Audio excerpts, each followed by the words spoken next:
Renena fa 470 tsy mitory tsy misy porofo hoy ny RMTM.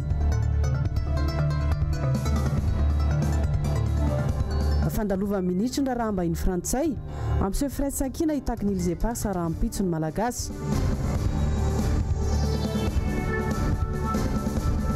Kolikoly amin'ny fahasalamana ny tsy fahampin'ny teti-bola no antony.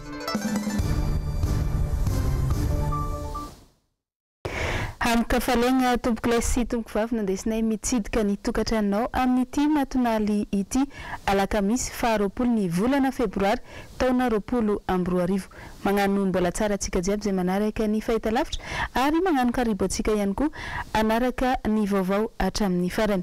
Vao makasika ny politika no andesintsika manomboka an'izany namaly ny talen'ny fiadidina ny Republika makasika ny fanamboarana ny lalam-pirenena fa 420 androany ny avy amin'ny RMTM nambara ny pasteur Edouard Tsarame fa tsy nisy ny asa nandeha raha toa ka nanao ny fitsidiana izany toerana izany ny tenany tamin'ny iray volana lasa izay. Andeha rahantsika ny andindiny izay tateriny Ravo Razafy Mahenina eo amin'ny rindran-tsary ny Mathieu Princy. Mitoby te fantatra ny talen'ny fiadidina ny Republika raha nilaza ny makasika ny fanamboarana ny RN44. Mihitsy hoe araha mafy daholo efa mandeha tsara ve zao mambibe voemara mandeha sa tsy mandeha ireo nareo mba makany kely mba tsy dio kely vita sa tsy vita lalana satria velo rano natao mba tsy dio ihany izy ireny manaraka efa misy zavatra ny fanarahana rehefa misy ny velo rano natao dia tsy maintsy tanterahana ampiasaka any koa aerotikely azafady RN44 fantatra Alain Mbs tsara fa ny RN44 dia efa nametrahana vato fezo ary amin'izao fotoana izao izy efa mandeha ny asa azafady to dikan'izany ilay velo rano dia natao ao anatin'ny 20 volana no ny fanarahana fa natanterahana an'io RN44 io izay mirefy 220 kilometatra dontsika eo na afaka 20 volana ohatrany fitoborany asa. Valokavatra avy hatrany no nomeny RMTRM raha nahita ny zava-misy marina tamin'ny lalam-pirenena fa 420 ny volana janoary teo. Io ve 20 volana tamin'ny omaly io tenenisa 20 volana tamin'ny tenena ny président sy nametrahana n'ilay tsangambato na vato fototra izy tsika pose pierre izy ny fitenenany zareo anazy tokony azava zay le 20 volana raha ohatra ka 20 volana tamin'ny nitenenany président tamin'izany fotoana zany dia efa kely sisa hotokanana zany le lalana fa tamin'izay nandalo sy zahay nijery ny toerana rehetra ny lalana rehetra tamin'ny RN 44 dia mazava fa tsy nisy mbola namboarina an'igny lalana igny raha tsy hoe ka vo tamin'ny alina nanamboarana azy ka raha ohatra namboarina tamin'ny alina izy anatrarana an'le zavatra rehetrarehetra miasa zany ny fanjakana ary tena miasa tsara fa hatreto aloha na ny omaly raha tsy hoe ka miracle ny fomba anaovana azy tsy fantatro faharoa iza ny orinasa manao azy satria raha zahay niverina avy agny vo nanomboka ny appel d'offre dia iza lay orinasa nahazo an'ilay appel d'offre satria volam-bahoaka io iza lay orinasa manao an'le lalana tompoko taovy mazava mamenatra raha ohatra ka directeur de communication milaza ny président no manao fomba fiteny ohatran'ireny tsy fantatro mampibolisatra an'ilay président izy na tsy informé koa amin'ny zavatra ataony fa izahay nanatrika nandeha sur terrain ny slogan ny RMDM dia mazava tsy miteny tsy misy proof.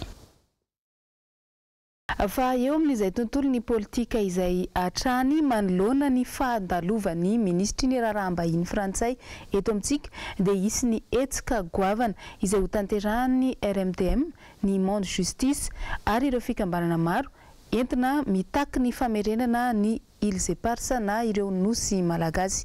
Asin'Andre Malala no mitatra amintsika ny andindiny izay eo amin'ny sary ny Tokra Marolahy. Tsy misy ny fihetsika sy fandraisana andraikitry ny filoham-pirenena malagasy amin'ny fitakiana ny nosy malagasy sary fisehosehoana ivelany toy ny mahazatra ny nataony tamin'ny famaranana ny fakan-kevitra dia ny vato. Tsy nandrenesam-peo intsony ny fitondrana malagasy taorin'izay na dia eo aza ny fanambaran'ny filoham-pirenena frantsay izay midika fa nitsakitsahana ny malagasy iray manontolo. Nanapa-kevitra araka izany ny RMDM sy ny Monde Justice ary ireo fikambanana maro amin'ny anaovana hetsika am-pilaminana etsy amin'ny masovon'ny Frantsa etsy Ambatomena ho Rampitso. Izahay dia tsy manaiky na inona zavatra hafa ataony monsieur Le Briand sy na proposition ataony dia izao ihany. Mipetraka ao Madagasikara ny tompony malagasy ny tompony ronosy ireo ary tsy misy zavatra hafa iresana fa tsy hoe inona ny fomba ialan'ny frantsay io ary inona ny vahaolana hoentiny natretsika malagasy ka noho izany tsy fantatra izy zavatra any ambadibadika any fa miantso ny vahoaka rehetritsika satria efa voalaza efa namafisina fa hoe isika ny tompony tsy misy tompony hafa koa ny firenena ny nosy malagasy ireo fa tsy ny malagasy irery ihany. Zay ny voalazan'ny fanapa-kevitry ny firenena mikambana dia hoe ny zavatra angatahany firenena mikambana amintsika dia hoe manaova ianareo fampirarana amin'ny frantsay. Zay zany tena hoe tokony fampirarana amin'ny frantsay amin'ny fomba ialana eo. Ka noho izany dia miantso ny vahoaka tia tanindrazana rehetra izay anao sitina Rampitso amin'ny sivy sasany anoloan'ny ambassade frantsay amin'ny sivy sasany miantso ny tia tanindrazana rehetra mandeha am-pilaminana tsy misy minina fa dia hoe milaza fotsiny tsika amin'ny frantsay hoe ahoana ihany ny fandehan'izy ity fa ahoana ihany ny fanapa-kevitra ireo fa avoay amin'izay ny fanapa-kevitra sy ny fomba ny zavatra tianareo ambara aminay malagasy amin'ny fomba ialanareo amin'ny taninay. Fanazava ihany koa ny fanazavana izay nandesiny Vaovao Mbs filoha lefitry ny RMDM tamin'ny omaly makasika ny rodobeny mpanohitra ho an'ny demokrasia eto Madagasikara. Diso ny filazana ho izy fa olona no toerina. Waratsika ny tatitra izay vaovao izay nataony Jessica Miray sy Andra Kotomalala eo amin'ny rindran-tsary ny Mathieu Prince. Lalana laharana 2024 tsipika 320 ny fahasivy ny volana septambra 2024 no mifeny fanoherana eto Madagasikara. Fitondrany tetezamita no anisan'ny nametraka ity lalana ity, izany hoe ny fitondrana ankehitriny. Manaraka ary voafeny io lalana io araka izany ny RMDM. Efa novoizy ny RMDM hatramin'izay ihany koa fa hijanona ho fefy na balizy ny mpanohitra. Anohitra ny fioaram-pefy sy ny tsy fahaiza mitantany ny mpitondra. Toy izao anefa ny fandraisan'ny fitondrana azy.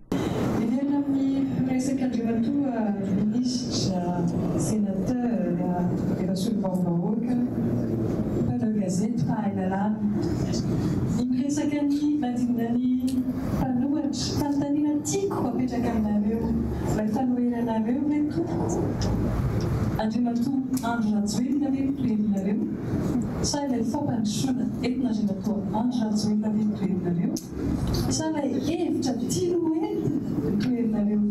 Itsika ny eto resaky olona manan-tsainy tsika fa anaty lalam-panorena izany voalazanao izany miaratsika tsika fanizao ny fanoherana dia apetraka eto Madagasikara zao fa tsisy areo fanoherana raha voatsy avao satria tsy mahazo manao za tsy nanao kavato tsy maninona mamboatsy tsy zinaloha raha voaohatra ka mangamanga dia tsy manao tsisy an'izay fa lalam-panorenana mazava ho atao amin'ny besomary lalàna madame directrice dia natao ho an'ny rehetra ary atao ho an'ny firenena fa tsy atokana manokana eoinao vadoka any aminao fanontaniana diso be izay mpanohitra ny fitangana vadimana izay tsy mampisy an'io mpanohitra io zany ka zany hevitra ao zany fa raha Vaovao Mbs zany tsy natao vice président fa président mety tsy nampaninana zany fisiny dia fanoherana so dia nareo manana olona amin'ny président zany dia fanontaniana tokony ade.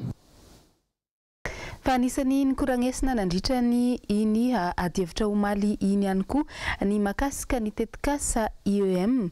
Tsy makasitraka ity tetikasa ity izahay hoy avy amin'ny RMDM satria dia natokana fotsiny ho an'ny mpanan-karena izany. Mbola Jessica Miray hatrany mitatitra an'izay eo amin'ny sary ny Mathieu Prince sy Andra Kotomalala. Lohahevitra nanafana ny adievitra omaly ny mikasika ny tetikasa IEM.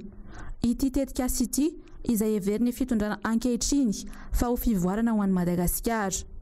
Dia napetraky Vaovao Mbs indray ny teboka teo i. Zatsy takao amin'ny Zay mazava be ny teniko ary rehefa noteny tao amin'ny misy izy ny société civile teo dia tsotra. On est en train de faire une politique pour les riches. C'est tout simple. Ouais. Voilà ce qu'il y a. Faire une structure d'un pays réservé aux riches dans un pays dont 90% de la population est pauvre. Donc on est en train de faire pour les 10% des Malgaches. Et encore sur ces 10%, ils sont tous en double nationalité.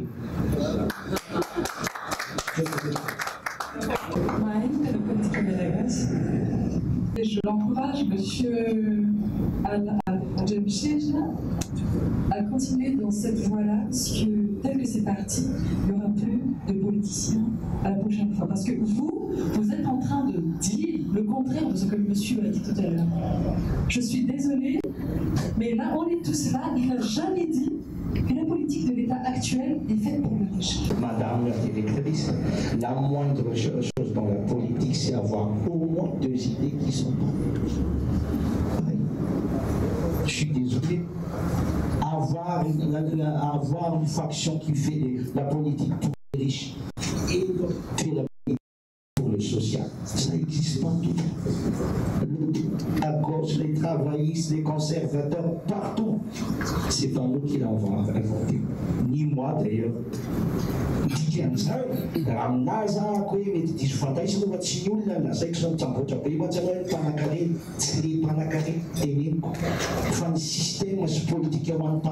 Capitalisme. Je critique le système qui va vers la capitalisation. Dans un pays très pauvre, on est 185 sur 188 hier. Je suis désolé, regardez dans les statistiques, je suis sûr. Voilà, donc l'existence de 2 idéologies au moins pays démocratique digne de ce nom et de l'autre diable.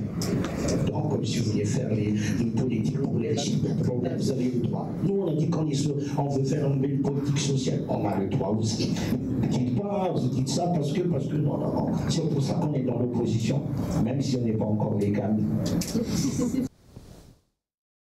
Ny toetrano moa izay adihevitra izay ary anisan'ny voaresaka ihany koa ny mahakasika ny velirano izay tokony ho tanterahany filoham-pirenena voalohany dia ny fanajana ny lalam-panorenana izany. Tsy izay anefa no miseho amin'izao.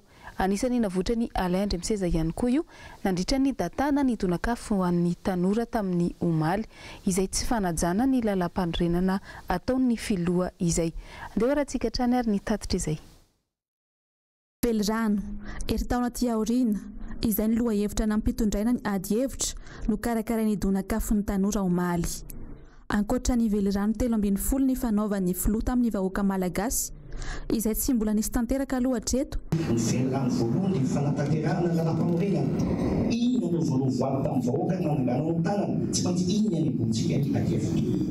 Ny zava-misy amin'izao fotoana izao dia mahatsapy izay fa tsy manaraka ny lalam-panorenana ny zavatra atao. Eo ilay olana, tsy maninona ilay 340 fa tsy ho tsaraina raha tsy ray andro alohan'ny fifidianana. Ekenay manohatra izany. Fa olana, ahoana moa mamoeranay an'izany izy izay raha tsy misy fiatrahana. Zay zany ny voalohany. Faharoa manarak'izay, sady tsy mahita tao amin'ny lalam-panorenana hoe very izany. Anefa sy fondana io dia milaza amin'ny vahoaka fa tsy hitsakitsaka ny lalam-panorenana io hanao izay zavatra voasoratra io. Velirano izany. Anangananao tananao voalovady eo anatreny vahoaka izany. Kanefa tsy tanterahana. Tsy io ihany ny fonanao an'izany. Zay nazo izay mpamoty be andriamanitra gradué taona be dia be ny fona andeha taonanao amin'izany. Tsy maninona fa tsy mety dia reny. Fa ny zavatra tsaparay hatramin'izao tsy mbola voarin'izany. Hiditra amin'ilay 340 indray tsika. Marina fa tsy ho vita ray andro ny zavatra rehetra. Fa rehefa mifankatia eo an-trano tsy maintsy misy foana ilay zavatra atao mba hitahany fombatinao fa tianao ilay olona. Tiako anao ka mety asany 5 taona mba mivoninkazo zay, mba mibiso zay rehefa maratsiratsy ny andro, mba natery gato zay any aminareo tsy misy mihitsy. Maneho ohatra anareo andazy nareo fa ho ambarinareo zao kehitriny zao tananamboly be.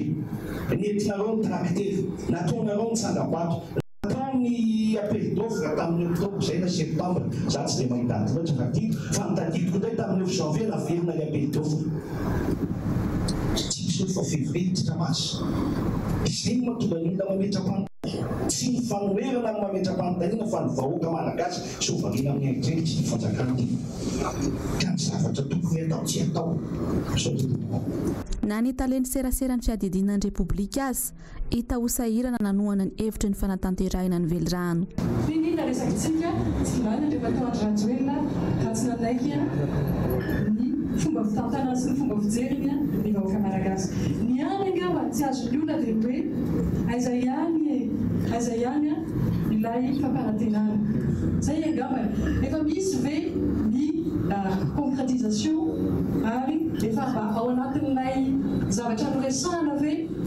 isika amin'izao fotoana izao dia mamaly arety hoe efa ao anatiny isika fa tsy mahafantatra ny tena lahara-pahamehana sy izay andrasan'ny vahoaka aminy ny mpitondra hoy ny RMDM ny vohitra io nandritra ny adievitra izay notanterahana tamin'ny omaly dia ho rahantsika hatrany izay fanadiadiana izay inona ihany lahara-pahamehana ho an'ny mpanohitra hoy ny taleny seraserany fiadidinan'ny repoblika omaly nandritra ny adievitra fanontaniana napetrany tamin'ny alay andriamseza tsy lahara-pahamehana avokoa zavatra atao rehetra nanapatra varimora satria fantatra fa miakatra be période de soutiotsika voanidra zahay andro fotoana tahaka izao tsaritsy dia nanapatra ny varimora tsy lahara-pahamehana zany varimora zany nanapatra ny nampanao sekoly tsy lahara-pahamehana zany fa zavatra fa lahara-pahamehana asa ina ny tena lahara-pahamehana zany dia misaotran'ny madame directrice communication sy tena mifanomenana teo hoe nateo amena varimora lasaina hoe tsy lahara-pahamehana zafakely enao lasa manao voakanay ny varimora mena olona folo tsika mboadony nge malagasy rehetra tsy ataoko bisoinao ataovy rapitsy dia rapitsy eo ny olana milaza manao sécurité nanao sécurité tena izy atao asanareo izy amin'ny manao sécurité zany any aminareo ny maramila any aminareo ny polisy any aminareo ny gendarme any aminareo ny mpitsara izy le zavatra tsy mandeha tokony izy minimum be abany fitondrany zany ohatra manao amin'ny ray aman-dreny ohatrany anao manao lehilahy hoe mikarama ve zay efa mikarama zay le mampiady tokantrano zay za série efa mikaramako ngakarama ihany le tiky zay le olona napetraka aminareo zay le mahatonga ny resaka atsika tsy mifantarazo minimum amin'ny asanareo miassure sécurité anay y compris zay opposition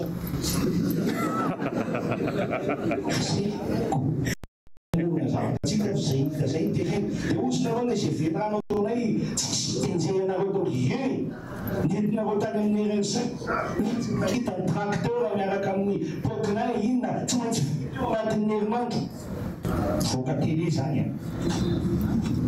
io tonga dia tonga dia manomboka ny asa ny asa tonga hoe mahitsiko diso hafa ataontsika totsy mivita miaraka amin'ny vavy ireo ny tracteur ireo ny pokina atao io 150 mètres ny vitao zao fa tsy afaka tsony to mamalofany mena mamalofaka azy akerany amiko tsy tonga anao tsy dia hélicoptère zay zava-misy zany teneniny zany zay le tsy mety asa teny fa tsy vita lalana mbakotra zaka amin'ny orambeo tsy fakahitana so fa tsy miteny an'izany zay ianao na so fa tsy nanangana tsangam-baty taninareo tamin'ny volana septembre diso zay na publicité be mihitsy novembre tany mpambo gazety fa mariny zany da io ihany marina fa ovinareo dia nasanay ny tiny taona zay le olana zay aza maimaiky tatenenina aminay zay tsy mandahy mety trano zany dia mahazo lesona koa zay hoe aza mipetsapetsana ny président fomba zay vitany tena atao eo le olana ozy ianao ambany egny any amin'ny fampianarana za mialatsiny madame rina fa za dia mitenenao mitsy ny zanako angamba ny lafo mena fa teto amintsika vao misy manana baka labosi zany nanovana fanakina mialatsiny mitenenao an'izany zay ny ao anatin'ny lalàna mikasika ny usager tsika zao dia atao usager service public fampianarana des services publics lalàna misy dia tsotra égalité des usagers devant le service public Comment voulez-vous que je prends mon bac, l'autre il a de l'électricité et moi je suis avec une foutue bougie?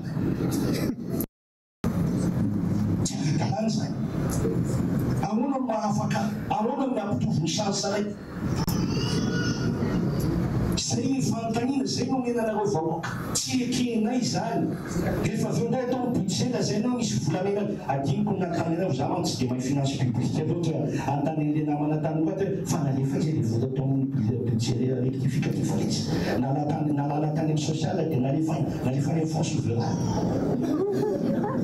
maikely any rehefa tena nyteny ate mbola pila amizay koa tsy niteny an'lahany madame Rina teo any amin'ny social fa nalefa any amin'ny sport. On n'a jamais vu dans un pays le budget du sportif, le budget de la santé et le budget de l'éducation. Ça n'existe pas, nous sommes l'exception qui confirme la règle. Je risque de lui dire enfant, parce que vous avez des budgets aussi peut-être. J'espère que ce ne sera pas aussi sorcier pour le livre. Merci messieurs. Vaovao ny fahasalamana kosa dia anisany mbola ahitana trangana kolokolo betsaka indrindra eto Madagasikara ny lafin'ny fahasalamana. Nitsangana izany ny Transparency International hiady sy hamongotra an'izany. Horantsika ny andindin'ny vaovao eo amin'ny sary ny Manora Andriamalala. Ambany dia ambany ny teti-bola natokan'ny fanjakana hiatrehana ny tontolon'ny fahasalamana sy ny sosialim-bahoaka eto Madagasikara. Izay no anisany mampanjaka ny kolikoly eo amin'ny tontolon'ny fahasalamana. Nampahafantarina androany nandritra ny atrikasa tetsy anosy ny marifam-pandrefesana ny fisiany izany kolikoly izany eo amin'ny sehatry ny fahasalamana. Ny Transparency International Initiative Madagasikara no isan'ny misehatra amin'izy io. Efa misy fiche baromètre moa le izy dia mandeha manao fanadihadiana eny fotony eny amin'ny fokontany eny amin'ny olona dia misy note izy io 1-4 le izy ahafahan'olona minote hoe raha ohatra hoe ty indicateur hoe misy hoe zany kokoa zany eo amin'ny sehatra ny fahasalamana dia anjaran'ilay olona minote hoe ie tena manan-danja tokoa zany dikan'izany manome note efatra izy zany satria ratsy le izy. Ny indicateur atao anatin'ilay baromètre zany le izy teny de façon globale ohatra hoe ny any amin'ny resaka consultation gratuite qui sont censés être gratuits au niveau des CSB zao ohatra. Araka ny fanadihadiana andrana izay natao hatrany tamin'ny taona 2012 dia hita fa ny eo amin'ireny antsoina hoe CSB ireny no tena ahitana trangana kolikoly betsaka indrindra. Betsaka ihany koa ireo olon-tsotra no mitarainany amin'izany ary tsy vitan'izay fa tsy samy toroka ny fisian'ny kolikoly izy ireo. Izay indrindra no antony nanaovana n'ity baromètre Corsan ity mba ahafahana miady amin'ny kolikoly eo amin'ny tontolon'ny fahasalamana eto Madagasikara. Tenenina foana eny amin'ny hainao manjery teneniny fitondram-panjakana hoe maimaimpony izany fitsapony izany eto Madagasikara hoe rehefa manantona hopitaly ianao dia maimaimpona daholo ao anefa tsy izany ny zava-misy ary manamarina an'izany mihitsy ireo mpiasan'ny fahasalamana izay natononay tandritran'izay nanao fitetezam-paritra izay nangalana ny hevitra zareo hoe tsy maimaimpona ny fitsapony ary tena lafo ny fitsapony raha nisy izao ilay accord d'Abuja tamin'ny 2001 dia teo fitondram-panjakana moa zany efa nisesesy izy niteny hoe amin'ny 2015 dia hiakatra 15% minimum ny budget alohen'ny fanjakana amin'ny resaka fahasalamana izany. Anefa ny zava-misy tamin'ny taona 2014 izao dia mbola hita fa tena ambany dia ambany izany satria 4.9 isanjato no vola atoka fanjakana amin'ny resaka sehatra sosialy. Mahakasika ny fampitaovana sy ny teti-bola mpanjakana natokana ho an'ireo fotodrafitrasa eny anivon'ny distrika kosa dia nisy ny fanazavana sy ny fanehoan-kevitra izay nentin'ny solombavam-bahoaka ny Madagasikara voafito tao Atsimondrano ny député Alain Ratsimbazavy. Horantsika ny andindin'izay vaovao izay tateriny Edena Elia eo amin'ny sary ny tahiriny aina Ranariny Rina. olana sedrainy akamarony ireo distrikta mivondrona ato anatin'ny faritra Analamanga ny tsy fahampiany teti-bolam-panjakana natokana hanampiana azy ireny amin'ny fanatanterahana ireo tetikasa mifanaraka amin'ny filanimponina ka zary lasa sakana ho an'ny fampandrosoana izany. Ny teti-bolam-panjakana moa dia azo lazaina hoe tsy ho ampy foana miohatra amin'ny atsotsika hoe filana izay misy eto amintsika indrindra moa tsika ato anatin'ny antsoina hoe firenena andalam-pandrosoana. Mbola maro ireo zavatra mila apetraka sy alamina eto amintsika.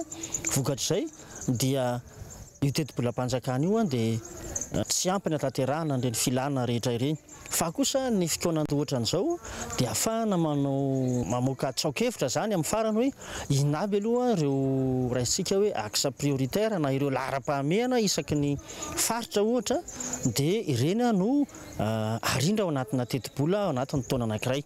Fa misy ny tetikasa tsy vita ao anatin'ny taona iray fa mety maharitra ataoko hoe 3 na 4 na 5 taona dia misy ny hoe teti-bola mety hatokana amin'ity taona ity ho an'ny tetikasa rahiny ary tohizana indray amin'ny taona manaraka amin'ny teti-bola manaraka. Isan'ireo miandrandra ny teti-bola feno ambiampy ny distrika na Tsimondrano izay lasibatra eo amin'ny lafiny rehetra. Ho ana Tsimondrano dia hita fa ny sehatry ny fotodrafitrasa aloha dia anisan'ny zavatra ilan'ny mponina. Anisan'izany ny lalana, ireo tohadrano, ny tetezana ary koa ny fanajariana ireo raom-panjakana izay misy ny fotony. Toy ny sekoly zany sy ny hôpitaly izay eny amin'ireny commune tsirairay ireny. Ankoatr'izay dia ny mahakasika ny fandriam-pahalemana. Io moa dia tsindriky foana satria ho any Tsimondrano dia maro ireo faritra izay atao hoe mandry sy lavoloha amin'izay sehatra ny tsy fandriam-pahalemana izay ka angatahana ny anampidirana azy ao anatin'ny teti-bola amin'ny sehatra ny fandriam-pahalemana ny fanamafisana izany amin'ny fampitaovana ireo mpitandro ny filaminana indrindra. Andrasana ao anatin'ny fandiniana ny teti-bolam-panjakana androany ny tsoakevitra momba ny vahaolana entina hanampiana ny faritra Analamanga. Malora ilay raharaha mahakasika ny PMU Madagasikara dia nisy ny fihaonam-be teo amin'ireo mpiasa tamin'ity androany ity. Nihaona tamin'ny mpanao gazety ihany koa izy ireo naneho ny alahelony momba ny fanakatonana n'ity orinasa iray eto Madagasikara ity. Anisan'ny teny toerana Iasin'Andry Malala sy Toky Ramarolahy mitaritra amintsika ny vaovao. Androany vao maraina dia ny fampitoana tetsy ankiraotra ireo mpiasan'ny PMU naneho ny firaisan-kinany malona ny fanapahan-kevitra ny raisa ministera efatra amin'ny anakatonana ity orinasa ity. Tsy nisy ny fampilazana mialoha fa avy hatrany dia tsy maintsy nakatona ny orinasa.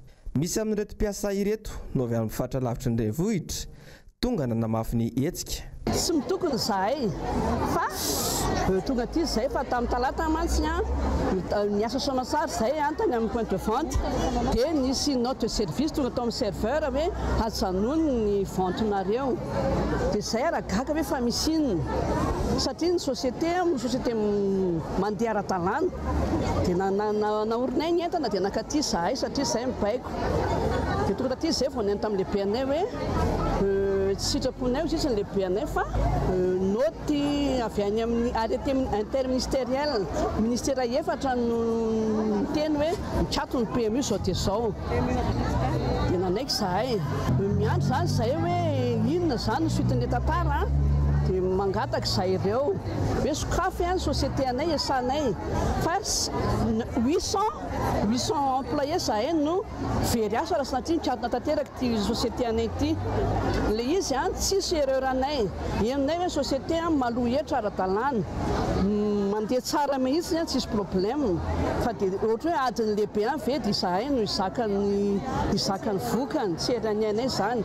Izahay vehivavy misy efa manano tena, misy mbola tanora, misy miteraka kely manana didy be tabe izay dia mangataka zany izay hoe sokafy ny société anay fa izay adinareo lehibe dia alao anareo. Nandritra ny fifampiresahana teo amin'ny mpanao gazety sy ireo mpiasa dia nandalo ity filohana androm-panjakana ity ka niarany ny orakoraka noho ny tsy fahafaliany.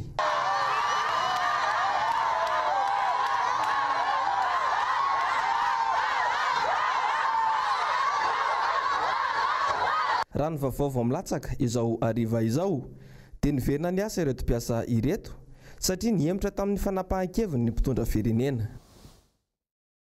izay ihany koa ny koranesantsika ny lafiny sosialy miverina manjaka indray tato ato ny trangana tsy fandriam-pahalemana tahaka ny vakitrano sy ny alabotry isan-karazany any amin'iny faritra Andohalo sy ny manodidina Indy. Velotaraina araka izany ireo mponina eny an-toerana. Nijery ny zava-nisy mitatra izay vaovao izay indrindra Noro Fitiavana sy Tahiriny Anatra narinirina. Tao anatin'ny iray volana miororo ny mponina Andohalo vokatry ny firongatry ny tsy fandriam-pahalemana eny an-toerana. Tsy mandry andro tsy mandry alina araka izany izy ireo raha ny voalaza. Tena misy groupe vesa tsy fantatray hoe misy ohatrany karazana ohatran'ireny taloha ireny manko le misy le hoe bande de 12, bande de 5 ohatratra zany le izy efa le izy zany ohatrany hoe plus de 6 eo foana zany le izy satria zao tato zao be da be zao ohatra hoe tato quartier général tato zao vao tamin'ity herinandro ity no nisy niditra keriny tao zany dia tao aminay ty tsy ambany ty tsy koa akazo tokana koa zany zao nisy tetezany teo daholo zany le trano manodidina rehetrarehetra tao dia tonga dia misy tonga dia ohatrany hoe manao atérisetra be ohatra zany dia tonga dia hoe maka zay tiany izy zany dia avec menace zany le izy dia zay avec arme zany zareo. Tsy haiko ny fitenin'ny olona zany hoe mangady rindrina mihitsy zareo zany amin'izao tena manao an'izay ho hafa mihitsy zany izy satria hitanao koa moa fa maitso atsa be zao ny andro fa varatra tonga ny orana amin'rotsaka dia amin'iny ny ararotan'ny zareo le izy. Le sécurité misy zany tsy ao mihitsy amin'izao. Le sécurité misy manao fa le jiolahy koa ohatrany tsy enerany mihitsy le jiolahy mihitsy zany ndena enjana be. Le atmosphère eto zany vitako hoe mamay be. Ndraindray anao mandeha niary-paosy mandeha tsy apozina mihitsy zany le amelezany anao na tsy naizanaiza zany enikenikeny ary misy an'izao ary misy an'izao aiza moa nanaposinao hoe rirangary ohatra zany le izy tsy apozina mihitsy le manao azy. No mafisin'ireo mponina fa tsy mandray ny andraiky ny filoha-pokotany manoloana izao toe-java-misy izao etaeta ny mponina nefa ny amelomana indray ny andro masompokin'olona. Zany tokony mba ifampilaza zany na mponina na ny mpitandro filaminana eny na tsy amin'ny hoe na tsy any anaty fokotany ary zany tokony mba ho tenen'ny mponina ihany koa hoe aty aminay aty mafana be aty fa sao dia mba tokony misy tokony zavatra ho jerena inona tokony ahafahana iarahantsika miasa zany na fokotany na polisy. Fa tokony mba jerena zany le zavatra ety amin'ny laoty zany amin'izao hoe indrindra zay raha tena matahotra zany zay isan'andro zany zay dia manao ohatr'izao hoe raha sanatria aty aminay zany le zavatra mitombe. Ankoatra Andohalo efa voasokajy faritra mena eo amin'izay resaka tsy fandriam-pahalemana izay ihany koa ny faritra manodidina na Andohalo toana Ambomtsimbina, Alasora, Ankazitokana.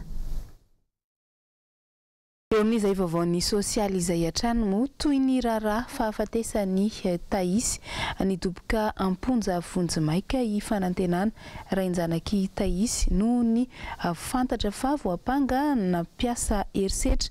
Dokotera iray hafa ihany koa moa no nahiditra amponja vonjimaika noho ny fanomezana fitsaboana tsy nifanaraka tamin'ny lalàna ny fitsaboana. Tsy ahivina fa androany no niakatra fitsarana ity raharaha ity. Ary taorian'ny famitorana natao dia nangataka ny amindranany ny nofo mangatsika ny Taisy any amin'ny fasan-drazany ny fianakaviany. Dia rahantsika ny fanampanazavana entiny avy eo anivo ny tompona ndraikitra ny sahana izay raharaha izay. Ny makasika ny raharaha iny dia vita ny fanadihadiana savaranandro 720 ny isan'ny olona natao fanadihadiana dia amin'ny polisy. Misy ny avy amin'ny fianakavian'ny vehivavy izay mandeha miainy miaraka amin'ny zanak'irana dia misy ihany koa ny avy amin'ny fianakavian'ny fanantenana ilay sakaizan'ny Taisy na tsy lavo no tena anarany. Dia misy ny mpamovelona izay mampiperaka azy ho avitany amin'ny fitsarana ihany koa miaraka amin'ireo dokotera sy mpitsabo. Raha makasika ny zavatra mitranga tao anatin'ny fanadihadiana rehetrarehetra dia tsy maintsy ajaina ny tsambarately fanadihadiana. Ny eny anivon'ny fitsarana no manapa-kevitra izay be voevoka na tsy voevoka fa ny anjarany aty amin'ny polisa dia manao fanadihadiana fotsiny mamoaka izay mety ho marina rehetrarehetra amin'ity raharaha ity mba tsy hisy intsony ny resaka sy ny sihoseho dia miandry fanapahan-kevitra ny fitsarana. Vaovao mahakasika an'izay trangam-piarahamonina izay atrany avy amin'ny polisy pirenena dia tovolahy iray 40 taona no voasambotra ny polisy pirenena avy ao amin'ny CSP7 eny amin'ny 17 hektara ny talata teo tokony tamin'ny 4 ora teo ampanaovana ny asa ratsiny. Vehivavy iray sahabo 17 taona eo no narahany ity farany ka norafony ny poketrany ary naroniny. Narahany polisy nahita ny zavatra nataon'ilay mpanao aripôsy izy ary dia noraisim-potsiny. Rehefa natao ny famotorana sy ny fisavana azy, nahitana fanalahidina menoty iray tany am-paosiny. Fantatra nandritra ny fanadadiana hatrany fa efa mpamerikeloka ity tovolahy ity. Efa nifonjy izy tamin'ny taona 2024 no niresaka aripôsy io hatrany. Natolotra ny fampanoavana omaly moa ny raharaha. Vao mahakasika ny fiompiana kosa dia nanomboka miavitsy ny tantsaha misehatra eo amin'ny fiompiana kisoa amin'izao no nitahotra ny aretina mpahazo ny kisoa na ny PPA, peste porcine africaine no antony. Mbola azo atao tsara nefa ny mampiroborobo io sehatra io raha ny nambarany teo anivon'ny rafitra mpanohana ny fampandrosoana ny tontolo ambanivohitra androany. Noro fitiavana hatrany no mitaritra ny andindin'izay vaovao izay eo amin'ny sariny tahiry ny ainara narinireny. Efa mahery ny iray tapitrisa ny kisoa maty vokatry ny aretina PPA na ny peste porcine africaine nanomboka ny taona 2017 hatramin'izao. Antony, nahatonga ny ankabeazan'ny tantsaha tsy dia risika loatra hisehatra amin'ny resaka fiompiana kisoa. Misy fiantraikany amin'ny fahasalaman'olombelona ny fihinanana kisoa marary toy ny areti-kibo. Tokony ho mailo araka izany ny tsirairay rehefa mividy eny kisoa eny an-tsena, indrindra ireny somary manopy menamena ireny. Matony MP mbola mijoro eto hatramin'izao 20 taona izay ary niala raha mpamatsy vola izay niainanay tsisy mpamatsy vola tao anatin'ny 20 taona dia ny fanoloran-tanana eo amin'ny rompiompo marobe izay mbola resy lahatra fa mety ny fiompiana no mbola mampijoro anay amin'izao fotoana izao. Izany hoe mety izany ny famokarana eto amintsika amin'izao. Na dia eo ary ny fahasahiranana marobe, fahasahiranana misy foana fa azo eritreretina azo iainana. Manoloana ny fisiany aretina PPA na ny peste porcine africaine, misy ny torohevitra tsara ho fantatra ho fisorohana ny trangana aretina. Ny aretina mpahazon'ny biby aloha zany tena malaza. Ny tena malaza zao teo amin'ny kisoa zany raha kisoa ndresantsika dia nisy ny atao hoe PPA zany efa nandraisana fepetra izy zany. Misy zany paikady efa aperaka amin'iny.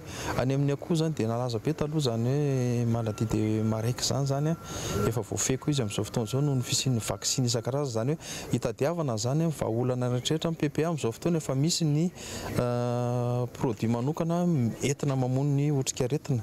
Zany efa mivoatra be zany amin'izao fotoana izao dia efa azo atao tsara ny manao an'ilay PPA. Mbola tsy voafeny aretina PPA na ny peste porcine africaine. Any amin'iny faritra avaratry ny nosy no tena mbola ahitana azy. Ankoatra izay, ho tontosaina ny 20 hatramin'ny 420 meo avy izao ny tsenabe ny fiompiana sy ny jono ary ny fambolena andian'ny 12 eny amin'ny lapan'ny kolontsaina sy ny fanatanjahantena Mahamasina.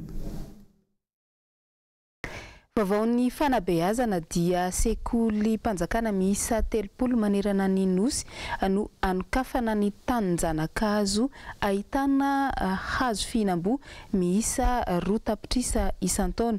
Izany moa no atao sy ho tanteraka dia noho ny fiara-miasa amina fikambanana izay misahana ny ity sehatra ity. Edena Eliasy Manora Andriamalala. Miangy amin'ny fampianarana ireo mpianatra eny anivon'ny fanabeazana fototra ny fandrakofana hazo fihinam-boa ao anatin'ny sekoly ianaran'izy ireo. Fikambanana iray no mizara izany maimaim-poana. Raha ny fanadihadiana nataon'izy ireo anefa dia manana olana goavana sedraina ny voly azy eto amintsika indrindra fa ny eto afovoantany. Ny taopam-biazana moa zany dia miovaova arakaraky ny faritra ny any amin'ny toerana misy rotsakorana be mety mahatratratra amin'ny 9 isan-jato ny eto ampovoantany ilay izy somary ambanimbany eo amin'ny 3 isan-jato eo ny fahitana azy. Tena olana lehibe indrindra moa eo akaiky ny doro-tanety dia ny hitanay dia ny omby, ny fiompiana omby ny tena hitanay hoe sakana olona telo no maty avy hatrany ary 5 hafa tany amin'ny toerana faharoa. Ny roso tamin'ny fifanenjehana kosa ny polisy ampoly no mpiara amitany filaminana no niaranandeha nizara isaky ny toerana mety nitsoahana ireo mpitifitra ireo. Hatreto tsy mbola fantatra kosa na vandoza sy ny antony nahatonga izany. Olona iray no nahina ho isa tompon'androka tamin'izany saingy hita tranony tao anao. Nizy mateo olona ambony miisa 12 no nosamborina vororoa ao anatina resaka fampiororona.